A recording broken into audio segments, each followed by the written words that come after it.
Our project involved building two electromagnetic solenoids, one made with an aluminum casing and the other with a steel casing. These solenoids were used to demonstrate the impact that permeability can have on magnetic field intensity, which is measured in amperes per meter, and magnetic field density, which is measured in teslas. The solenoids are also used to demonstrate the effect that coil overlap has on a core's magnetic field intensity and density, which in our case was made out of steel. To build our solenoids, we use an electric power drill in order to quickly and easily wrap coils of 26 AWG wire around a solenoid casing that has a 3/8 inch internal diameter. A demonstration of this is shown in the following clip.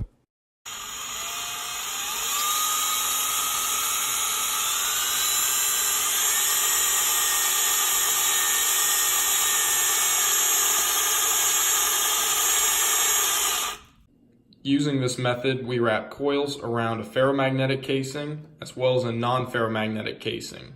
The materials are steel and aluminum, and both internal diameters of the casings are 0.375 inches. The following method was used to estimate the number of turns per casing length to easily find the total number of turns present on each solenoid.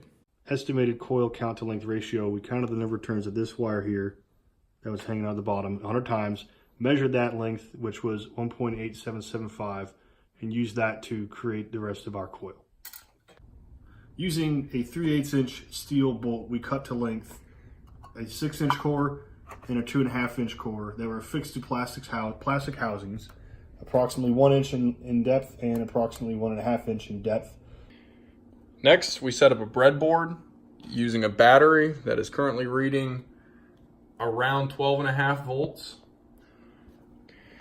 To demonstrate the activation of the electromagnetic core, Brandon will plug in the positive end of the battery to complete the circuit. And as you can see, when he releases, it has a spring effect to it because the coil is drawn to the center of the ferromagnetic core. And as he unplugs it, you can see it drop. To demonstrate the effect that permeability has on an electromagnetic field, we will use the aluminum sleeve solenoid first. As you can see, it is unable to pick up the bottle cap, and if you let go, it is active. Unlike the non-ferromagnetic material, the ferromagnetic material is able to pick up the bottle cap as shown. The next part of the demonstration will show that the amount of coils that overlap the iron core will affect the amount of force that the electromagnetic field will put on the bottle cap to pick it up. And as the coils overlap the core, you can see it picks it up right around halfway down the core. And as it breaks the field, the bottle cap drops. In electromagnetism, the magnetic field intensity is represented as H. For any point on the x-axis of a solenoid, H can be found by using Biot-Savart's law as shown below. Where I is equal to current, A is the radius from the center axis to the center of the wire, and XP is the location on the x-axis that is being observed.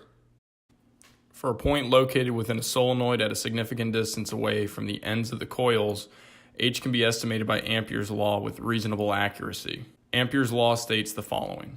Where N is the number of times that the coil wraps around the casing, I is the current, and L is the length that the coil spans across. The magnetic field density is represented as B and is defined as shown below. Where H is the magnetic field intensity we just discussed. Mu naught is the permeability of free space, which is equal to 4 pi times 10 to the negative 7 henries per meter.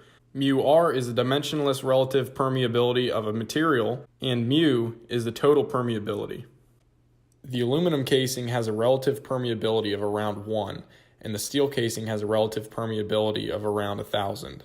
This means the permeability of steel is about 1,000 times greater than that of aluminum. This is why the solenoid with steel casing was able to lift the bottle cap off the table, whereas the solenoid with aluminum casing was not. When we used Ampere's law to calculate the H and B values at the end point of the solenoid, their values were twice that than when we used Biot-Savart's law. This is due to the asymmetry found at the end of the solenoid. However, when we used Ampere's law to calculate the H and B values at a center point of the solenoid, it was within 3% of what Biot-Savart's law calculated. This is due to the symmetry found on both sides of the observed point.